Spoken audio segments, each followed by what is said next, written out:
నమస్కారం. అందరూ బాగుండాలని కోరుకునేది ఏ రాజకీయ నాయకుడు, ఒక ఐటీ మినిస్టరో కాకపోతే ఐటీ చదివిన వాళ్ళు కాదు. అందరూ బాగుండాలని కోరుకునేది రైతులు. మరి ఆ రైతులకి కష్టాలు, కన్నీళ్ళు, బాధలు, అప్పులు ఇన్ని ఉంటే వాళ్ళ లోపాలు. ఈరెడ్డి అన్నగారు 1 ఎకరా టమాటా వేసినారంట, పెట్టుబడి 80,000 పెట్టినారంట. పంటను చూస్తే నాకు కన్నీళ్ళు వస్తున్నాయి, మేము బాధపడుతున్నాం, కానీ మా బాధ అయినే నాదుడు ఎవరు లేరు. అయితే ప్రభుత్వాలు ఎన్నో వస్తున్నాయి, దయచేసి రైతులను ఆదుకోవాలని ఒక సోషల్ మీడియా ద్వారా మేము మిమ్మల్ని కోరుకుంటున్నాం. 80,000 రూపాయలు పెట్టుబడి పెట్టి పంట పండించి ఇప్పుడు కిలో టమాటా 15 రూపాయలు అంట కిలో. ఆ 15 రూపాయలకి నలుగురు పని చేసి 250 రూపాయలు కూలి అన్నా కూడా 1000 రూపాయలు, అంటే దాదాపుగా ఒక 5 క్వింటాల్ టమాటా అమ్మినా కూడా ఆ డబ్బు రాదు. వాళ్ళకి డబ్బు రాకున్నప్పుడు ఆయన తెచ్చిన అప్పు ఏంది, వాళ్ళు తెచ్చిన మందులు ఏంది, టయానికి కరెంట్ లేకుంటే వాళ్ళు పనార్లే కూర్చునేది ఎంత. అయితే రాత్రి అనక పగలనక వాననక ఎన్నో కష్టాలు ఇబ్బందులు పడి కులము చూడరు, మతము చూడరు, పార్టీ చూడరు, ఏది చూడరు. కానీ పెద్ద పెద్ద రైతు బాగుండాలి, దేశానికి అన్నం పెట్టే రైతు. మరి ఆ రైతు ఈరోజు ఉపవాసం ఉంటే ఎవరు అన్నం పెడుతున్నారని ఈ మీడియా ద్వారా మిమ్మల్ని నేను కోరుకుంటున్నాను. దయచేసి రైతులను, కర్నూలు జిల్లా మంత్రాలయం తాలూకా కోసిగి మండలం కొనగానగిరి వీరారెడ్డి అనే పొలంలో ఉన్నాము. ఆయనతో మేము మాట్లాడడం పూర్తి వీడియో రికార్డ్ చేసినాము. ఆయన పడే కష్టాలు దయచేసి మన కర్నూలు కలెక్టర్ గారికి విజ్ఞప్తి ఏమంటే, మా ద్వారా రైతులు అంటే సోషల్ మీడియా ద్వారా రైతులను గుర్తించి వాళ్ళని, వాళ్ళ కుటుంబాలని, రైతుల్ని ముఖ్యంగా మీరు దృష్టి పెట్టి వాళ్ళ కష్టాలు దూరం చేయాలని, వాళ్ళు ప్రభుత్వం తరఫున తగిన సాయం వాళ్ళకి అందించాలని, వాళ్ళకు లోన్లు కానీ, సబ్సిడీలు కానీ, మందులు కానీ, ఎరువులు కానీ ఏదైనా కూడా వాళ్ళకి అందియాలని ఈ మీడియా ద్వారా మేము మిమ్మల్ని కోరుకుంటున్నాం. దయచేసి ఈ వీడియో ఎక్కడ కూడా షూట్ చేయకండి. రైతు పడే కష్టాలన్నీ ఈ వీడియోలో షూట్ చేసినాం. ప్రతి ఒక్కరు ఈ వీడియో చూసి వాళ్ళని ఆదరిస్తారని, రైతుని ఆదరిస్తారని మనస్ఫూర్తిగా కోరుకుంటున్నాం. రాష్ట్ర ప్రభుత్వ ముఖ్యమంత్రి శ్రీ నారా చంద్రబాబు నాయుడు దృష్టికి పోవాలని మేము మనస్ఫూర్తిగా కోరుకుంటున్నాం. ఇది ఎక్కడే కానీ ఏ రాజకీయానికి సంబంధం లేదు. ఒక దేశానికి రైతు రారాజు అంటారు కాబట్టి ఇచ్చున్నాము. అయితే మీరు దయచేసి గుర్తించి వాళ్ళని ఆదుకోవాలని మా ఒక డిమాండ్ నెరవేరుస్తున్నాం. జై హింద్, జై రైతు.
రూపాయలు ఫ్రెష్ అయ్యేసేదే మొత్తం సొప్పు కూడా కథ పరిస్థితి అంతా రైతు అంతా నాశనం అయిపోయారా మొత్తం. ఉల్లి తిన్నాలు ఇచ్చేసి అంతా మొత్తము నెక్కలి తిన్నాలు తెచ్చేసి అక్కడి నుంచి 200 షేర్ తెచ్చి కేజీ తెచ్చి ఇప్పుడు మొత్తము 1400 లక్షలు అమ్మికేసి రైతుని అంతా ఉల్లి రైతుని అంతా నాశనం చేసి రైతు పరిస్థితి సొప్పరాదు. అసలుకి ఆత్మహత్య చేసేంత వరకు వచ్చిందంత రైతుకి. రైతుని పరిస్థితి నాదరు ఎవరు లేరు అసలు. కానీ రైతుని ఇప్పుడు ప్రభుత్వం అన్నా కాపాడాలా లేదా ఎవరైనా ఇప్పుడు సహకరించాలి. కానీ లేకుంటే రైతు పరిస్థితి చాలా తీవ్రంగా ఇబ్బందులు ఉన్నారు అంత మొత్తం.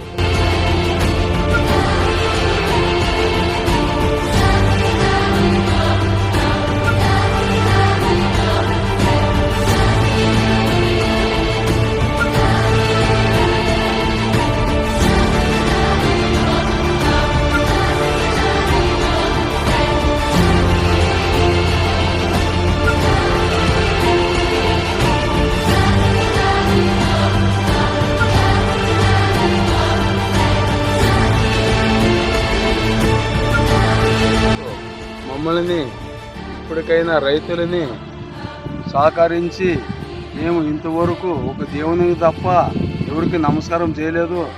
ఈరోజు మేము రైతులు నష్టపోతున్నాము. ఈరోజు మాకు 15 లక్షలు అయ్యే పంట ఈరోజు కానీ ఒక 50,000కు లేదు ఈరోజు పంట. కానీ ఇది వెంటనే అధికారస్తులు మాకు వెంటనే మా పొలంలోకి వచ్చేసి మాకు తగ్గిన సాయం రైతులకు అందరికీ న్యాయం చేయాలని మేము తెలియజేస్తున్నాం. జిల్లా వచ్చేసి కర్నూలు, నియోజకవర్గం వచ్చేసి మంత్రాలయ, మండలం వచ్చేసి కోసిగి టౌనే. ప్రస్తుతం ఈరోజు కొనగంగేరి వీరారెడ్డి అన్న పొలంలో అయితే ఉన్నాము. ఆయన పడే కష్టాలు, ఆయన పడే బాధలు మాతో పాల్పంచుకోవడానికి అన్నగారు పొలంలో ఉన్నారు. ప్రస్తుతం అయితే అన్నగారికి మీకు పరిచయం చేపిస్తా. ఈ వీడియో మాత్రము మీ గొప్ప మనసుతో చూసి మా యొక్క ఛానల్ సబ్స్క్రైబ్ చేసుకోలేకుంటే చేసుకోండి. అలాగే మా వీడియో వచ్చినప్పుడు లైక్ చేసి కామెంట్ చేయండి. ముఖ్యంగా ఈరోజు అన్నకు పరిచయం చేయబోతున్నాను. ఎందుకంటే ఒక రైతు పడే కష్టాలు, బాధలు, ప్రభుత్వాలు ఎన్నో వస్తుంటాయి పోతుంటాయి. కానీ రైతుల కష్టాలు మాత్రం ఈనాటికి అవ్వదు కూడా. కానీ ఇప్పుడుండే ప్రభుత్వాలు దయచేసి వాళ్ళని ఆదుకోవాలని ఈ వీడియో చేస్తున్నాము. ఈ వీడియో చూసిన వాళ్ళంతా తప్పుగా అపార్థం చేసుకోవద్దండి. జస్ట్ ఎంటర్టైన్మెంట్ కోసమే వీడియో చేస్తున్నాము. అన్నగారు పొలంలోనే ఉన్నారు. అయితే మంచిగా ప్రేమ ఆప్యాయతగా మమ్మల్ని మాట్లాడినారు.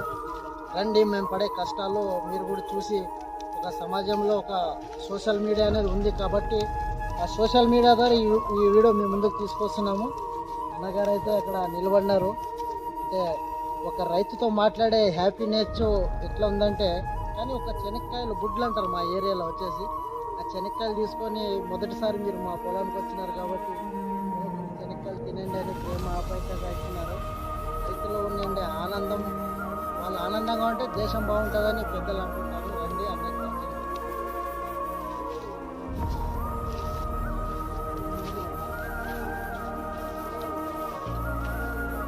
నా దగ్గర వచ్చేసినాము.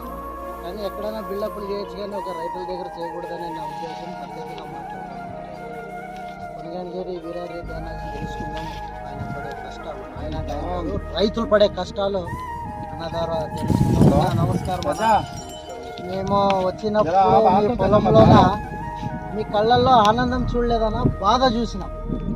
ఎందుకన్నా ఇంత బాధపడుతున్నారంటే తోటి రైతులు పడే ఇబ్బందులు చూసి తన మనసు కరిగిపోతుంది. రైతు మాటల్లోనే విందాం. మనం ఏదో మళ్ళీ ఎడిటింగ్ చేసినారు, అది చెప్పినారు, ఇది చెప్పినారు అంటున్నారు. అన్నతో కొన్ని విషయాలు మాత్రమే మాట్లాడదాం. నమస్కారం.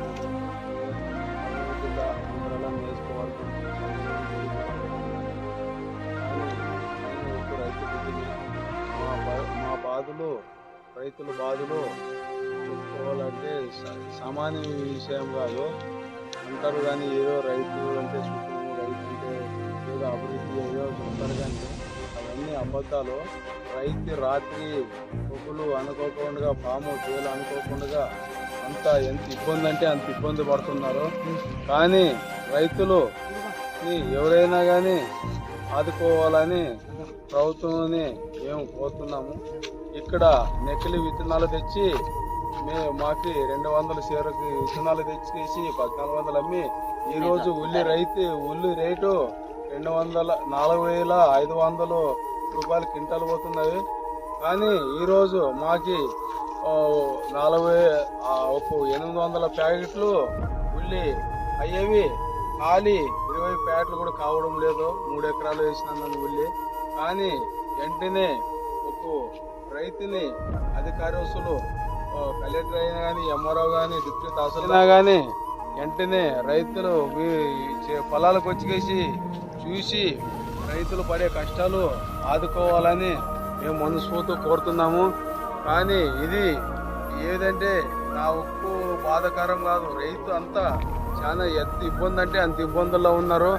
కానీ మీరు వెంటనే ఎవరైనా ఉద్యోగస్తులు ఒక నెల జీతం రాలేదంటే ఎంతో బాధపడతారు. కానీ రైతు లక్షలు లాస్ అయికేసి అప్పుల పాలై పొలాలు అమ్ముకొని వలస వెళ్తుంటే కానీ రైతుని పడిచిన నాదుడు ఇక్కడ లేడానికేసి మేము తెలియజేస్తున్నాము.